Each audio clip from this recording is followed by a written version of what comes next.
Let's save the Oasis.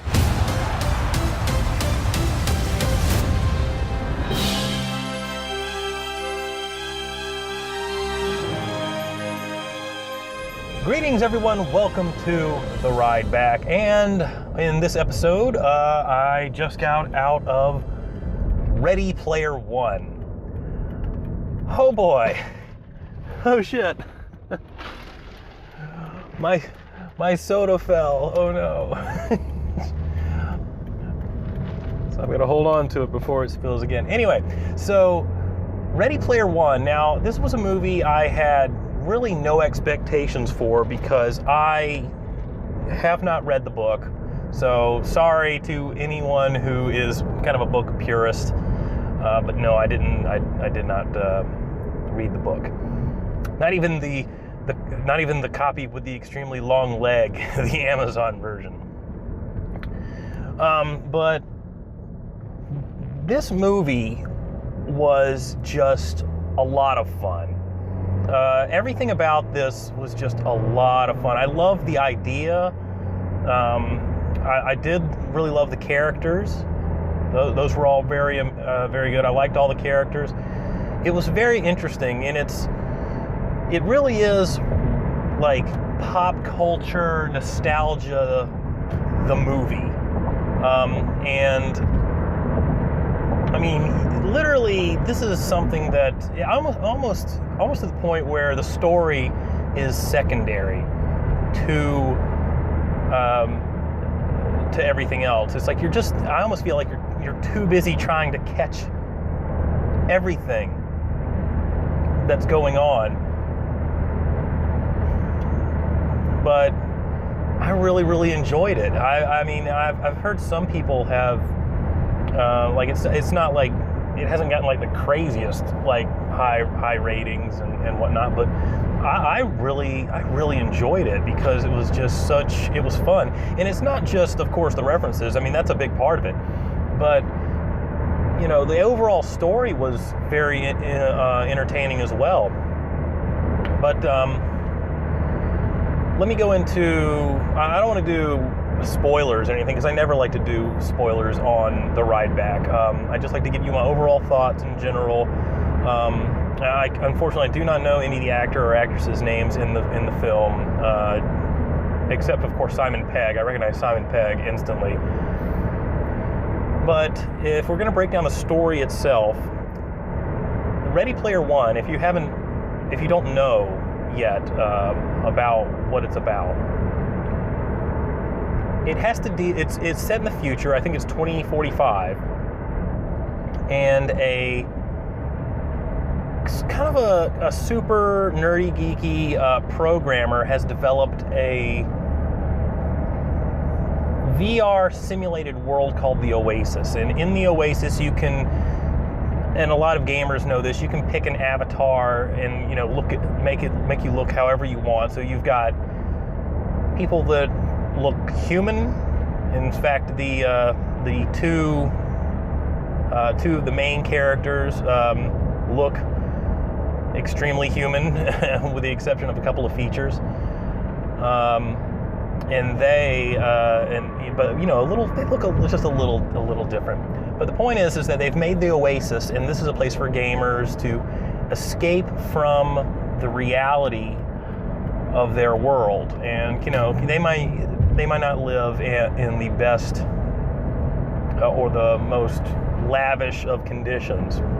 And that's what gaming is in the end, is it's an escape to allow a person a outlet to be whatever they want to be. And to that effect, it's kind of, you know, it's a really cool idea to a full-bodied immersion. I mean, they've got, and there's different levels, you know, you can, it's not just goggles. They've got people in full suits, so you can feel impacts and, gunshots and, everything. You're feeling all of this stuff. And that's technology that I know the gaming world is moving towards, or they're trying to get to that level.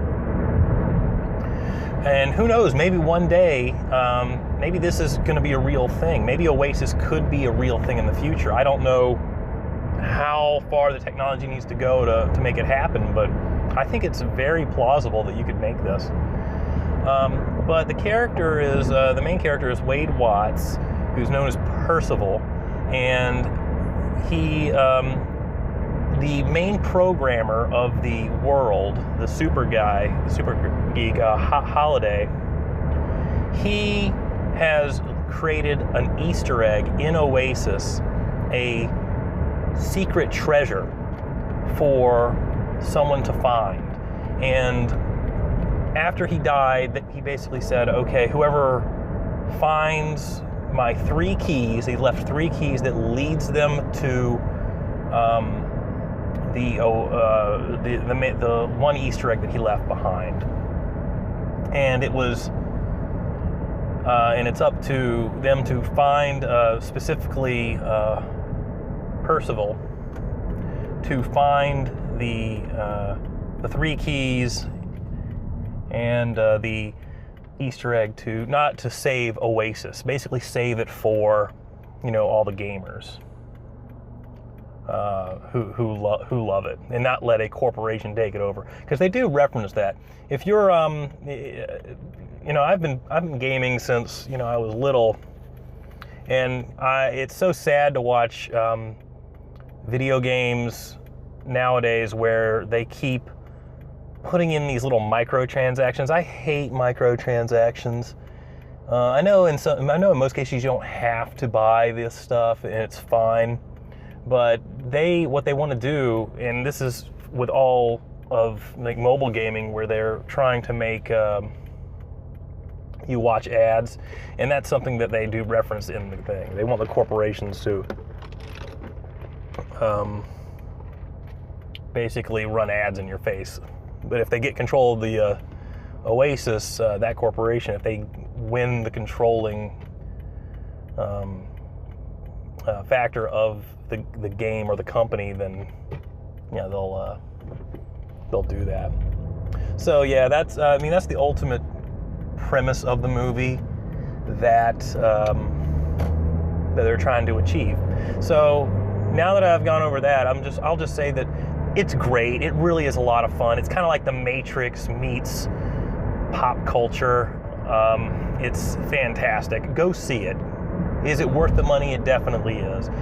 If you really enjoy all of these references, and there are so many references that it would take multiple viewings, probably in slow motion, to catch.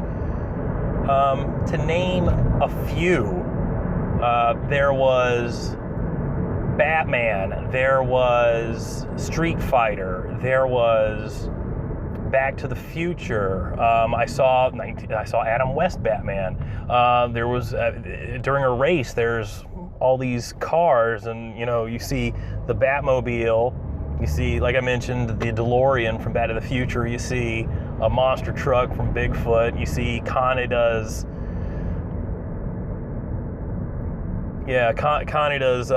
bike from Akira. So that's just the beginning race. King Kong shows up in this.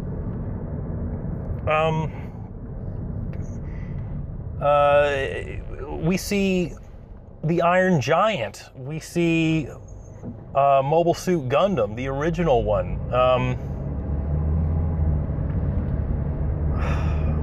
What else? We see. I don't want to say that one because it would give away stuff. I don't want to say that. So what else references can I make that won't give away anything? There's a Buckaroo Banzai reference for the few people for the few cultural super nerds that know Buckaroo Banzai. Ninja Turtles show up in this. I mean, it's nothing short of fantastic. If you're big into all of that stuff, if yeah, I will say that if you're not interested in this or don't know a lot of these references, could you still enjoy the movie? Absolutely. I think the movie is great overall. I mean, does it need all these references? It definitely helps it along. Star Trek, they mentioned Star Trek in it at one point. But yeah, do you need to know or get these references to enjoy the movie? I don't think so. I think it helps. It definitely helps. I can tell that the writer of the movie is a huge fan, and that person really thought about all of this stuff when they were writing Ready Player One. So I applaud that in general. What else can I say about the film? Yeah, just go see it. It's a lot of fun. Man, I don't know what else to say. We're not quite home yet. We're not quite back from the theater, so I feel like there should be more that we can go over.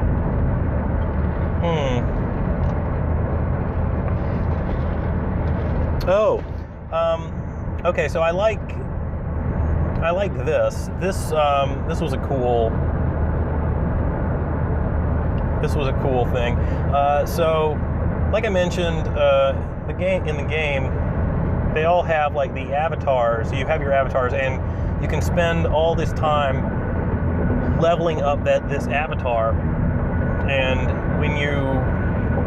as you get kills or win, you get coins and points that you can use to buy other stuff, whether it be more custom features, weapons, ammo, fuel, anything.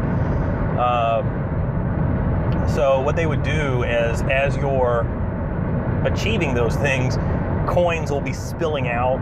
Like, there are multiple times when they'll like shoot some other avatar and they'll explode into coins. So they had one character in there who I can't remember his name, but it was voiced by T.J. Miller, and he had like coins, like he had just like a ton of coins. He's like, I've been playing this for 10 years, you know. I envision that he was probably the guy from South Park. You know what I'm talking about in the Warcraft episode. He's just kind of sitting back playing. That's probably him. He's this ultimate badass who has all this stuff. But yeah, that's a really good movie. Go check it out. If you're curious where the next episode of Superhero Critic is, that should be out fairly soon. Actually going back home to edit it a little bit more, and it should be out fairly soon. Hope everyone I wish everyone a happy holiday. It's Easter, or Passover, or whatever you celebrate. So whatever you celebrate, I wish you a safe holiday, and I will see you guys in the next one. Hey everyone, thank you for watching, and please take a minute to like, comment, and subscribe for more super videos.